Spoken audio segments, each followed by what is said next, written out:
you prune juice! Are you playing those video games again?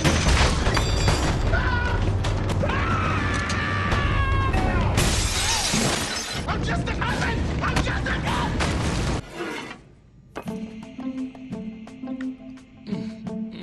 You want that piece? They gonna come through that door and be good cop, bad cop. Don't fall for that. So they put the plate of donuts out here to test your guilt. If you don't touch it, you're guilty. I ate the whole plate, the whole plate. It's me and you. They walk through that door, you don't say nothing.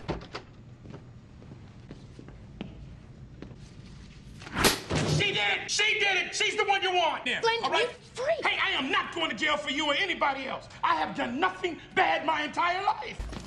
Okay, so what? I downloaded a couple of thousand songs off the internet. Who hasn't? Who hasn't? I Glenn, promise. shut up. No, you shut up. Don't talk to me. Don't talk to me, criminal. Oh, Sugar Rush.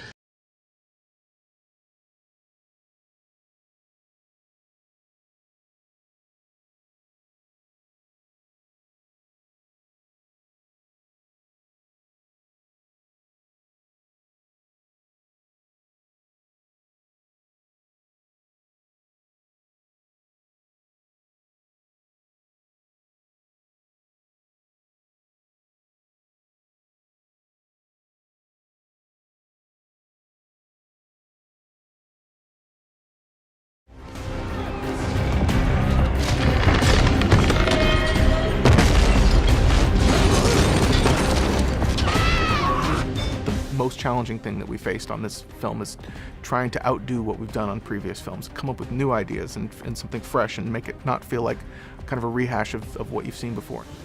Guys, look! Incoming. Everybody hide! Michael Bay told us that he was doing sit-ups at the hotel in a high-rise and looking out and looking at the environment outside the window. And he said, wow, if we had a tilted building, that'd be a cool sequence. We could slide down and see all these high-rises around us. This is not a good idea. What? But the biggest problem on today's films, especially a film like this, working with Michael, is the camera's always moving. Your perspective angle's always shifting. So you have to have artists here that create dust and debris and steel and glass and aluminum and paper and all the different things that are falling and the fire and the smoke and everything, created from the perfect camera view as it's moving. That takes a lot of experimentation, and there are a lot of failures because you put something in, looks too small, looks too fast. It didn't arc the right way. In the world of visual effects, things have changed radically. When I started as a camera assistant, I had a really heavy camera on a tripod with straps and chains, and you locked it down and you couldn't pan it and you couldn't tilt it. Cut to today. We can do anything we want because we have these incredible artists with these great tools now that can track to any of it. Now, Michael, do whatever you want, just get a great shot, get the lighting you want, and put in the sun flares and put all that stuff in that looks real, because that's what audiences are used to seeing. And that was always a problem with visual effects. And that's what's fun about these movies, is that I think we've carried everything forward in making them look exactly like what you do with a real camera, with real lights, real objects.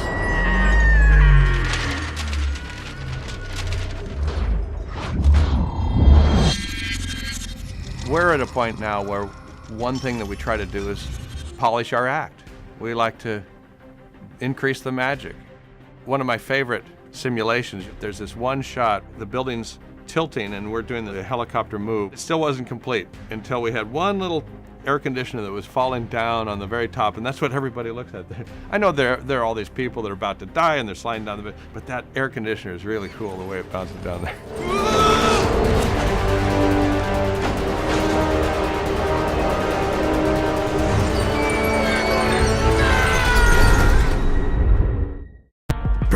Make something of yourself. He's pissed.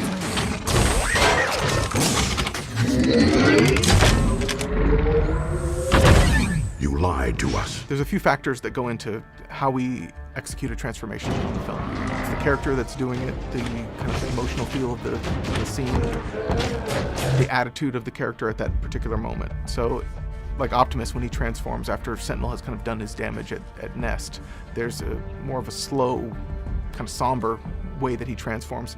Whereas when Bumblebee ejects Sam on the freeway, it's a very explosive transformation because you're in the midst of battle and it's kind of desperate. They have to stay kind of in line with how the audience is feeling at that particular moment, what would make sense to them and what makes sense for the characters, how they would behave, and it's an extension of their acting. You'll notice that the Autobots transform in a different way than the Decepticons, and that's intentional. In the same way that there are design cues in both the Autobots versus the Decepticons. The Decepticons kind of jagged and dangerous if you get close to them and touch them. And we wanted to kind of convey that same type of difference in the way that they transform. Autobots have an elegance, whereas the Decepticons have an abrasive, kind of sharp way that they transform. Their movements are very aggressive as opposed to the Autobots.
Earth, birthplace of the human race.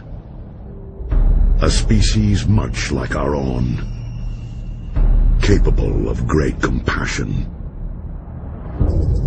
and great violence.